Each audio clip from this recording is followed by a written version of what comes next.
Finally बद्रीच्या दरबारामध्ये आपले काय Gujarati subscriber भेटलेले आहेत. तर चलो नाम बोला आपका. कितने टाइम से लाइन में खड़े आप? फायनली आपण लाईनच्या जवळ आलेलो आहे आणि आपल्याला महाराष्ट्रातले काही लोक भेटलेले आहेत. हे अकोल्याचे मित्र आहेत आपले. काय सांगता तुमचं? राजेश चित्ते. इथं पूर्ण लाईन जाम झाली होती. तर ते आता सध्या आहे ना लाईन खाली करून द्यायचं काम करतात.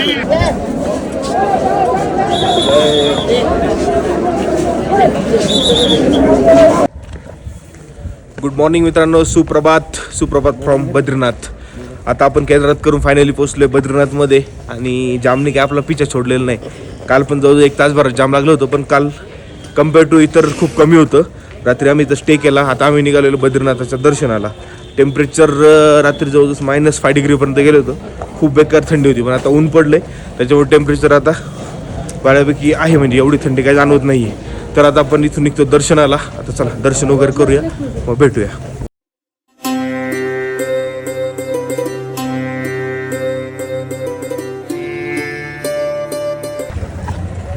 फायनली आपण पोहोचलोय मंदिराच्या जवळ. इकडे विकास.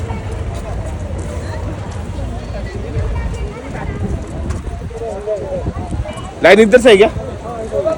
मंदिराच्या जवळ बसले. खूप दिवसातून आपल्याला महाराष्ट्रीयन नाश्ता भेटलाय, ते म्हणजे आपले पोहे आणि चहा. मस्तपैकी पोहे चहा खाल्लेत आणि आता चाललोय दर्शनाला. खूप मोठी लाईन आहे बोलतात, कमीत कमी 3 ते 4 तास लागेल. लेट्स सी आता काय होतं बघूया. आणि माझ्या मागे तुम्ही नजारे बघू शकता. एकदम ऑसम नजारे आहेत, अप्रतिम. डोंगर, अर्धा बर्फाचा, अर्धा डोंगर, हिरवागार, खूपच छान आहे. हे बघू शकता तुम्ही माझ्या मागे, खूपच भारी एकदम. तर चला आता जाऊया आपण दर्शनाला.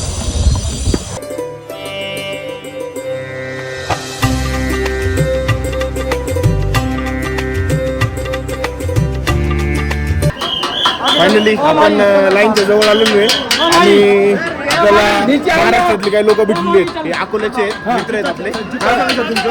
राजेश चित्ते. इथं पूर्ण लाईन जाम झाली होती. तर ते आता सध्या आहे ना लाईन खाली करून द्यायचं काम करतात. ते अजून एक दुसरे मित्र आहेत आपले. तर तुमचं नाव काय तुमचं? निलेश सलवार पण मित्र आहेत आपले अकोल्याचे. तर लाईन खाली करून द्यायचं काम करतात, कारण खूप जास्त ट्रॅफिक आहे इथे. तर जिथं आपलं महाराष्ट्र आहे तिथं काही होऊ शकतं. ही गोष्ट यांनी एकदा परत प्रूव्ह करून दिलेली आहे. तर चला आता जाऊया आपण पण दर्शनाला. चलो नाम बोला आपका. कितने टाइम से लाइन में खड़े आप? 9 बजे से. अरे बाप रे, फिर तो पैर दुखने लगे हैं आपके. चलो आगे.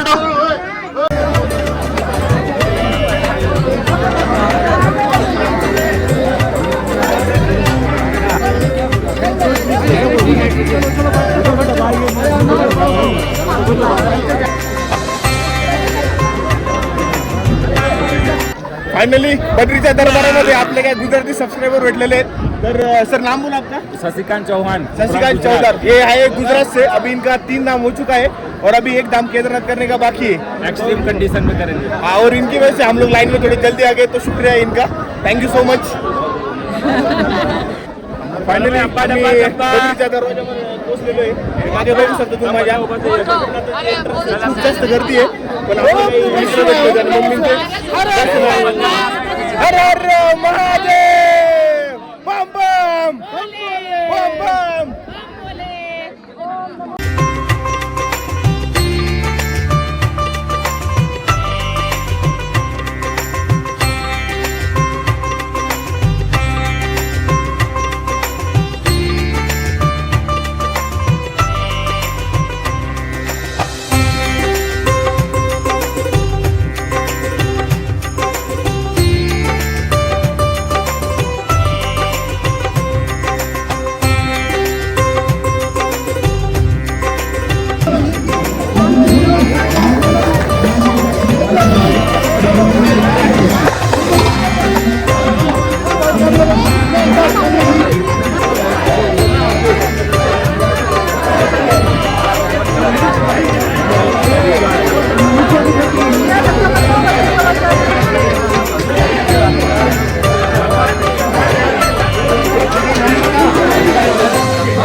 फायनली आपलं दर्शन झाले आणि दर्शन झाल्यानंतर आपण इथलं जे फेमस आहे ते कुल्हड दूध आणि जिलेबी, हे दूध आणि जिलेबी एकत्र खातात इकडं, तर ते खायचं आपण काम केलं आहे. आणि जिथं दर्शनाला आपल्याला 4-5 तास लागणार होते तिथं आपलं दर्शन फक्त अर्धा तासच झाले, कारण मम्मी ते लाईनला उभे पण होते आणि आपले काही महाराष्ट्रीयन लोक तिथं ॲज अ सेविकेर म्हणून काम करत होते. तर त्यांनी विचारपूस वगैरे केली, त्यानंतर मग आपल्याला त्यांनी डायरेक्ट VIP एंट्री दिली आणि आपण अर्धा तासामध्ये दर्शन करून बाहेर आलेले. तर आता आपण इथून जाणार आहे माणगावामध्ये.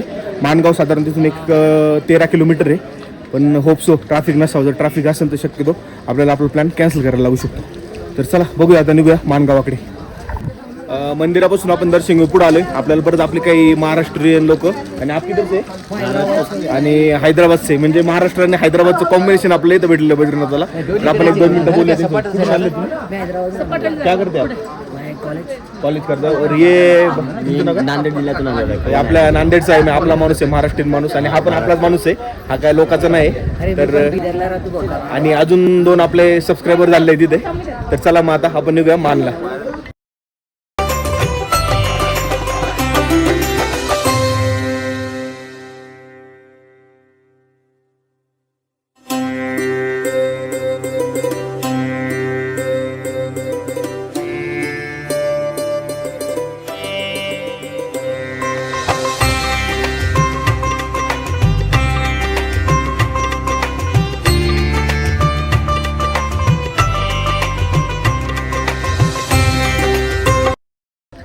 फायनली आपण माणगावच्या रूटला निघालोय. मानागावच्या जे काही इंडियाज फर्स्ट विलेज आहे, किंवा आपण लास्ट टाइम म्हणू शकतो, पण फर्स्ट विलेज म्हटलेलं बेटर अँड करी. पण त्याच्या बाजूने चायना बॉर्डर आहे आणि माझ्या मागे बघू शकता हा जे ग्लेशियर आहे, त्या ग्लेशियरमधून सगळा रस्ता काढलेला आहे आणि त्या ग्लेशियरमधून क्रॉस करून आपल्याला पुढे जायचं आहे.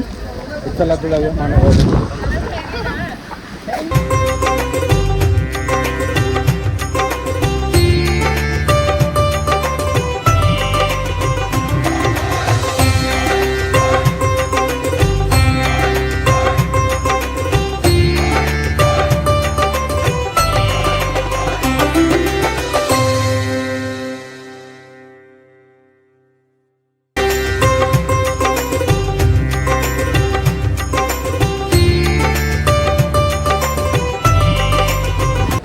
फायनली मानागावचा आपला जो ट्रेक आहे तो चालू झालेला आहे. इथून पार्किंगपासून 1.5 किलोमीटरचं अंतर आहे.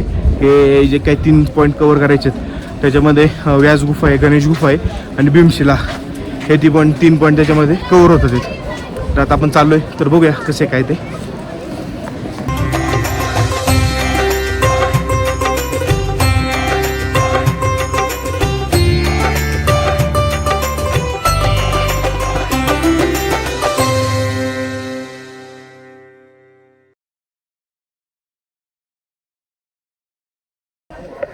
फायनली आपण पोचलेलो आहे गणेश गुफेच्या तिथे.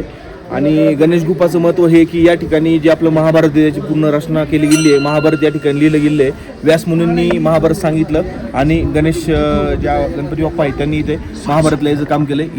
ह्या ठिकाणचं ऐतिहासिक महत्त्व आहे. तर या ठिकाणाला भेट देणे हे म्हणजे खूप आपल्यासाठी खूप अभिमानाची गोष्ट आहे. आणि इथून आपण जाणार आहे व्यास मुनींच्या गुफेकडे.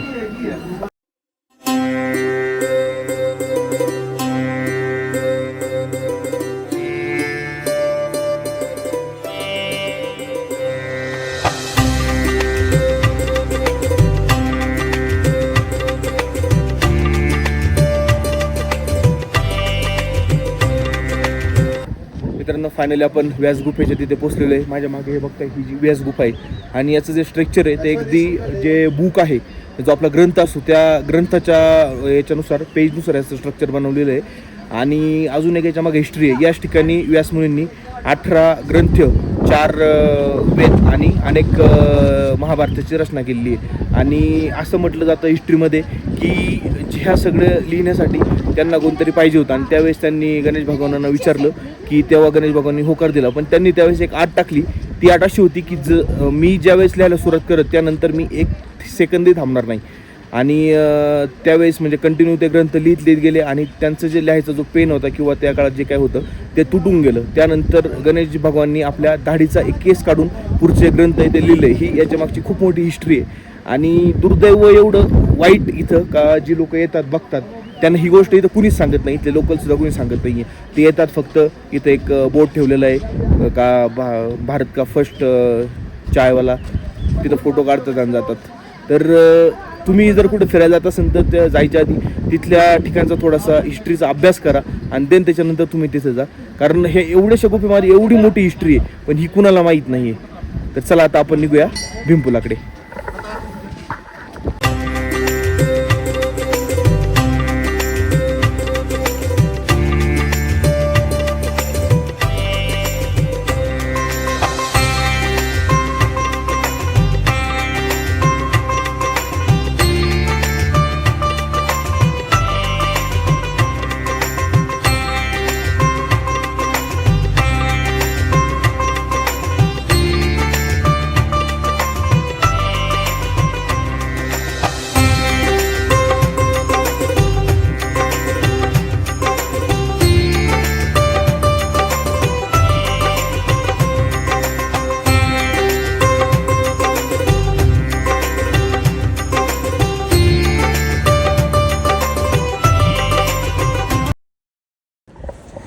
फायनली आपण तुम्ही जो आत्ता बघितला हाताने विणलेली जो टोपी आहे ती घेतलेली आहे. ती ॲक्च्युली 180 रुपयाला देत होती पण आपण तिला 200 रुपये दिले. कारण याच्यामागचं कारण आहे या लोकांचा जो उदरनिर्वाह असतो ना तो या गोष्टीवरूनच चालतो. जिथं पण बघा हे बनवतात तर याच्यावरती चालतं. जर तुम्ही कधी आले तर 4-2 रुपयाचा विचार न करता दिलखुशपणे ती गोष्ट घ्या आणि त्यांनाही याचा थोडासा हातभार लागेल. तर यांचं जे काही घरदार आहे आणि जे काही खाणंपिणं आहे हे सगळं याच्यावरतीच अवलंबून आहे. तर चला आता आपण निघालो आहे भीमपूलकडे.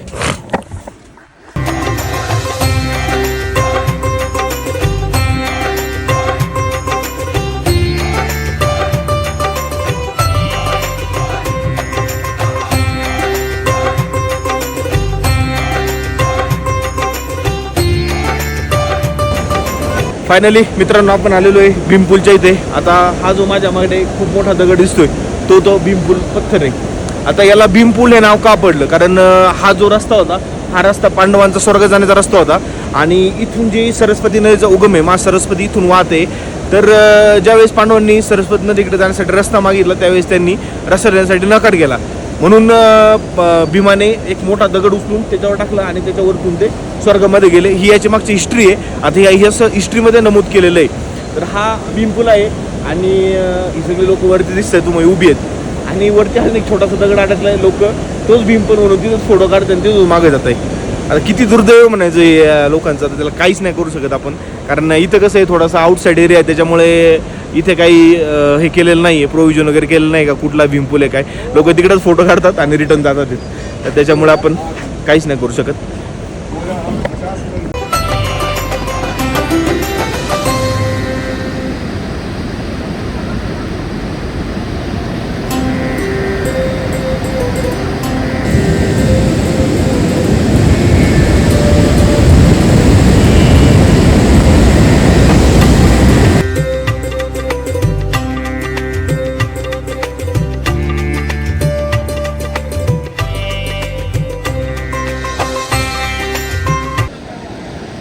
तिथून तो भीमपूल आहे आणि तिथून सरस्वती नदी जी आहे तिचा उगम चालू झाला आहे. ती नदी अशी येऊन इथे येऊन खाली जाते.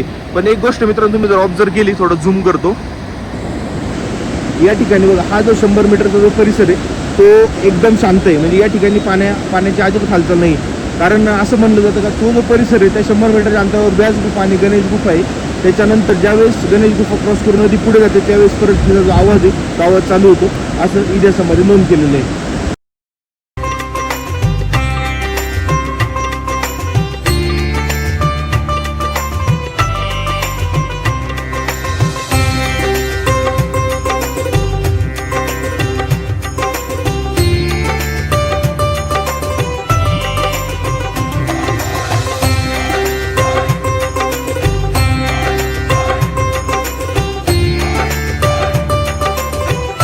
आपण आता पोचलेलो आहे ते म्हणजे भारतातला आणि चायना बॉर्डरवरचा जे फर्स्ट कॅफे आहे त्या कॅफेमध्ये. आता आपण इथं ब्रेड पकोडे आणि मिक्स पकोडे ऑर्डर केलेत. हे खाऊन आता आपण ॲक्च्युली पुढे वसुधारा फॉल पण आहे, पण इथून जो 5 किलोमीटर येतो म्हणजे कमीत कमी आपल्याला 5 किलोमीटरमध्ये 2 तास तर जायला लागेल आणि 1-1.5 तास यायला. त्याच्यामुळं सध्या तर तो काय आपल्याला कवर करता येणार नाही. जर नेक्स्ट टाईम कधी आलं तर आपण 100% ट्राय करू की कवर करायचं. आणि आता आपण इथं पकोडे वगैरे खाऊन निघणार आहे रिटर्न ऋषिकेशला. क्या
फायनली मित्रांनो आपलं जे काही चारधाम यात्रा आहे ती कंप्लीट झालेली आहे आणि 4 ठिकाणी आपण चांगल्यापैकी दर्शन घेतले, खूप एन्जॉय केले. होपसो माझ्यासोबत तुम्ही पण खूप एन्जॉय केला असेल आणि माझ्यासोबत तुम्ही चारधामचं दर्शन घेतलं असेल असं मी समजतो. आणि ज्या काही त्रुटी आहेत चारधाम यात्रेमधल्या किंवा ज्या काही मिस्टेक आहेत त्या सगळ्या मी तुम्हाला ऑलरेडी सांगितलेल्या आहेत. जर यातून काय राहिलं असेल काही असेल तर तेही पण सांगितलं जाईल. आणि आता टाईमाला हा व्हिडिओ एंड करायचा, पण असं समजू नका का आपली सिरीज संपली. आपण आता फक्त हा व्हिडिओ एंड करतोय, कारण आपल्या इथून पुढे 1 ते 2 व्हिडिओ या सिरीजचे येणार आहेत. तर ते व्हिडिओ पण तुमच्यासाठी सरप्राईज आहेत, तर ते तुम्हाला पुढच्या व्हिडिओमध्ये कळणच काय सरप्राईज ते. ठीक आहे, आता आम्ही निघालो आहे परतीच्या मार्गाला. तर भेटूया आता पुढच्या व्हिडिओमध्ये. तोपर्यंत गुड बाय.